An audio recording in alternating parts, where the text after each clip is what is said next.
Historic Middle East ceasefire lasts record-breaking 47 minutes before Iran remembers it hates Israel.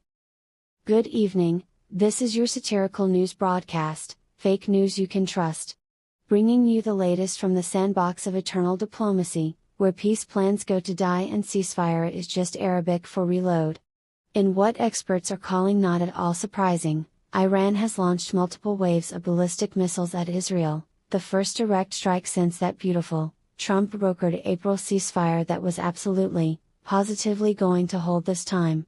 The missiles were fired in retaliation for Israel striking Hezbollah targets in Beirut suburbs after Hezbollah, shockingly, refused to honor yet another US-brokered truce. Our team on the ground reports the Iron Dome is doing the Lord's work once again.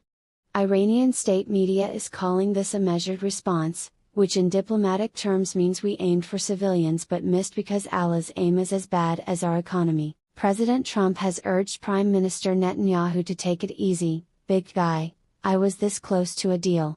Like, Monday, Tuesday, Wednesday tops. Trump added that he's not happy with Israel's Beirut strikes, which apparently complicated negotiations that were days away from success. Days away. Just like last month. And the month before that. And since 1948.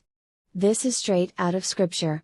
The Bible said there would be wars and rumors of wars, but it didn't specify they'd be accompanied by press releases about how the latest 72-hour truce was fragile but holding right up until the first explosion.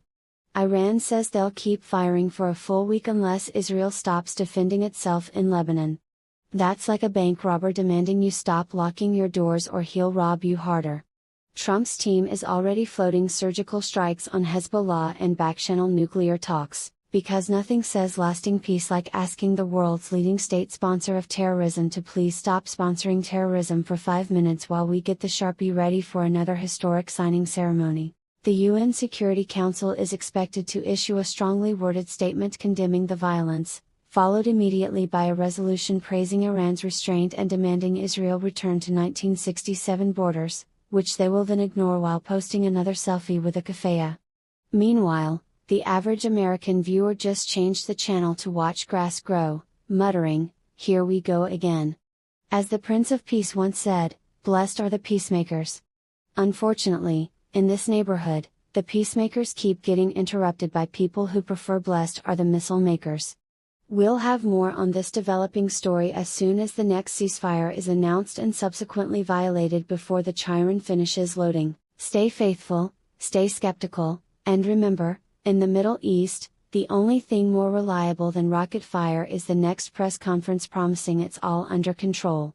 Good night, and God bless America, because clearly someone needs to.